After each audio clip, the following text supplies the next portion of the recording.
যেহেতু এখনও পিঠা ট্রাই করা হয়নি, তাই এবার চলে আসলাম পিঠা ট্রাই করার জন্য।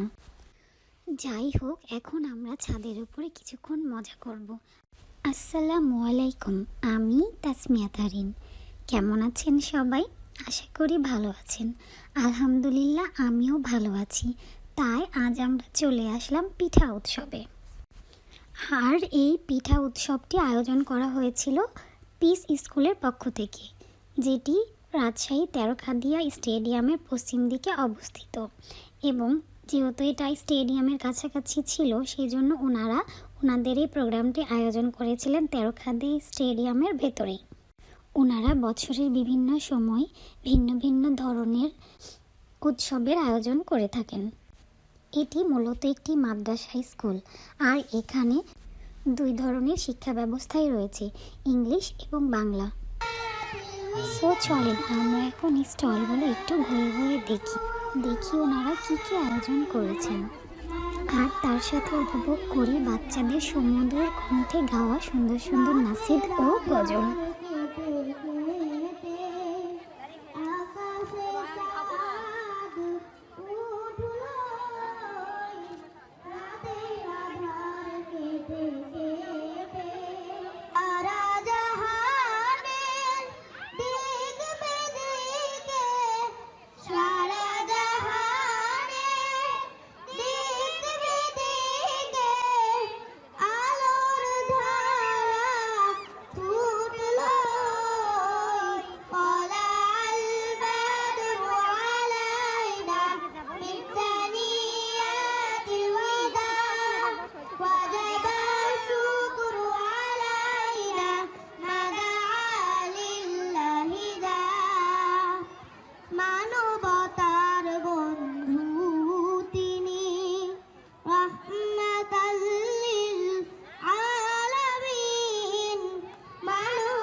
মাশাআল্লাহ, সুন্দর একটা নাতের রাসূল শুনেছি। ভিডিও করছি সারা দেশে স্বনামধন্য বিকল্প সাহিত্য সাংস্কৃতিক সংসদ রাজশাহী বিশ্ববিদ্যালয়ের শিল্পী গোষ্ঠী, স্বনামধন্য শিল্পী গোষ্ঠী। আমাদের মেহেদী স্যারের সৌজন্যেই বলতে হবে আমরা এই উপহারটা পেয়ে গেছি, কারণ মেহেদী স্যার আমাদের বিকল্প সাহিত্য সাংস্কৃতিক সংসদের পরিচালক ছিলেন। তো সেই সুবাদে ফ্রেন্ডলি তাদেরকে একটু ইনভাইট করেছেন, তারাও আমাদের মাঝে উপস্থিত হয়ে গেছেন। তো তাহলে মেঘ না চাইতে বৃষ্টির মতো আমরা মেহমান পেয়েছি বিকল্প সাহিত্যের সাংস্কৃতিক সংসদের শিল্পীদেরকে। তারা স্বনামধন্য শিল্পী, সারা বাংলাদেশে বিভিন্ন জায়গায় তারা স্টেজ প্রোগ্রাম করে থাকে। তো আমরা এই মুহূর্তে তাদের কণ্ঠে চমৎকার কিছু পরিবেশনা শুনবো ইনশাআল্লাহ। তারপরে আমাদের ক্ষুদে শিল্পী, সেরা শিল্পী তাসমিন জারার কণ্ঠে আমরা একক গান শুনবো ইনশাআল্লাহ। আমরা এতটাই লেট করে এসেছি যে দেখছি কোনো স্টল একেবারেই ফাঁকা হয়ে গিয়েছে, আর কোনো স্টলে অল্প অল্প কিছু রয়েছে। সব স্টলের পিঠাগুলো দেখতেই ভীষণ সুন্দর, দেখেই খেতে ইচ্ছে হচ্ছে যে, এবং বোঝাই যাচ্ছে যে ওনারা কতটা যত্ন নিয়ে এগুলো তৈরি করেছেন। আর পিঠা সেটা তো আর এমনিতে হয়ে যায় না, অনেকটা পরিশ্রম করা লাগে। কত সুন্দর সুন্দর আর লোভনীয় দেখতে সব পিঠাগুলো। আন্টিরা অনেক কষ্ট করে যেগুলো বানিয়ে নিয়ে এসেছেন শুধুমাত্র আজকের দিনের জন্য। যদিও শীতকাল, তারপরেও কেমন যেন ভীষণ গরম লাগছে এই রোদের মধ্যে হাঁটতে আর ঘুরতে। জানি না যদি গরমের দিন হতো তাহলে কি যে অবস্থা হতো।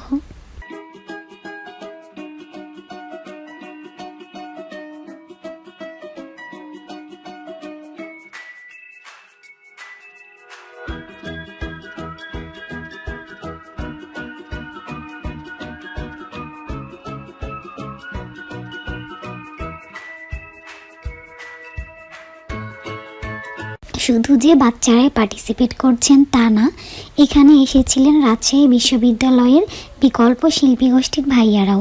ওনারাও পারফরমেন্স করেছিলেন। ওনারা একটি নাসিদ গেয়েছিলেন এবং একটি নাটিকা করেছিলেন, যেটা ছিল আমাদের রাজশাহীর খাঁটি আঞ্চলিক ভাষাতে করা।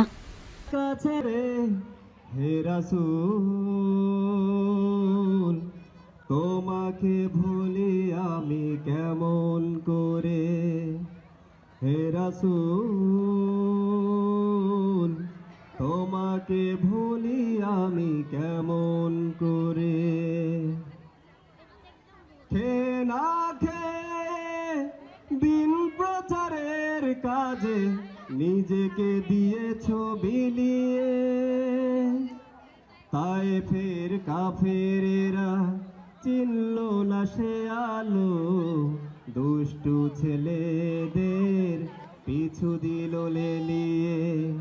পাথরের আঘাতে ক্ষত বিক্ষত হয়ে সারা শরীর থেকে রক্ত ঝরে, হে রাসূল তোমাকে ভুলি আমি কেমন করে, হে রাসূল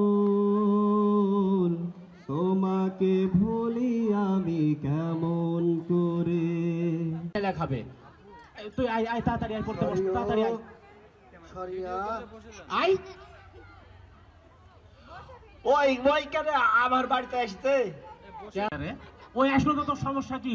ওই গরিব মানুষ আমার বাড়িতে কারেন্ট নাই, তাই আমার বাড়িতে পড়তে আসে। না থাক, তুমি ওকে চলে যাক বলো, আমি ওই কেন আমার বাড়িতে আসবে করতে? আচ্ছা ওই গরিব মানুষের ছেলে রে, এখানে পড়লো তো তোর কি সমস্যা বলতো? এই তুইও খুব হারামি আছিস, এই ঘরের মধ্যে কেউ স্যান্ডেল আনে? তুই এত হারামি কেন? এদের স্যান্ডেল রেখে এসেছে, তুই পড় ভাই। তুই তুই খুব ভালো ছেলে, তুই পড় ভাই। এই আমার মা না এই ধুপি বানাইছে, তোকে দিব। আমার বাড়িতে এই টমেটোর আছে, তোকে বড় বড় পাকা পাকা টমেটো দিব। টমেটো দিব, পচা টমেটো। তুমি যাও, তুমি যাও, আমি নাহলে পড়তে আসবো না। এই ভকা তুই চলে যা, ওই খুব হারামি ছেলে বুঝছিস, তুই থাকলে পড়বে না, তুই চলে যা ভাই। আমার দুনিয়ার বিল পুড়ি যাচ্ছে না বড় ভাই, তুমি এমনি ভালো। তুই চলে যা তো, যা যাও যাও যাও তুমি।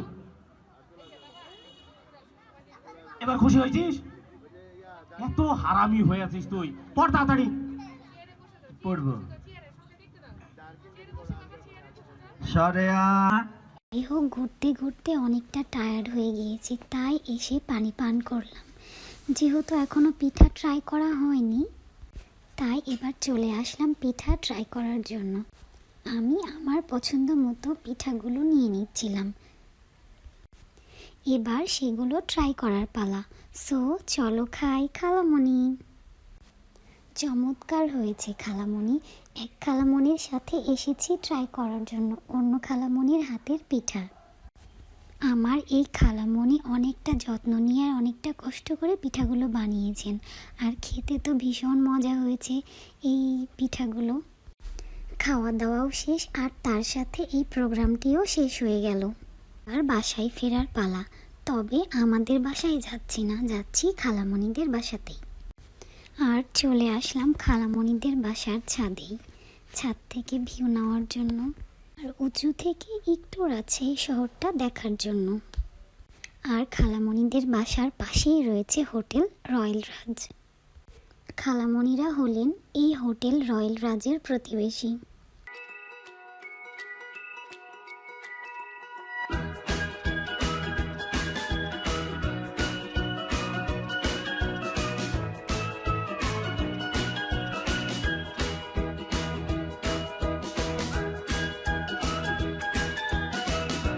তারপরে পাশের ছাদে দেখলাম কত সুন্দর সুন্দর ফুল ফুটে রয়েছে, আর এই ফুলগুলো দেখে আমার তো নিতে ইচ্ছা হচ্ছে।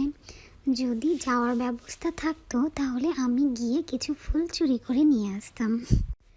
যাই হোক, এখন আমরা ছাদের উপরে কিছুক্ষণ মজা করব। সো আমাদের আজকের ভিডিওটি এই পর্যন্তই। সকলেই সকলের জন্য দোয়া করবেন। আসসালামু আলাইকুম।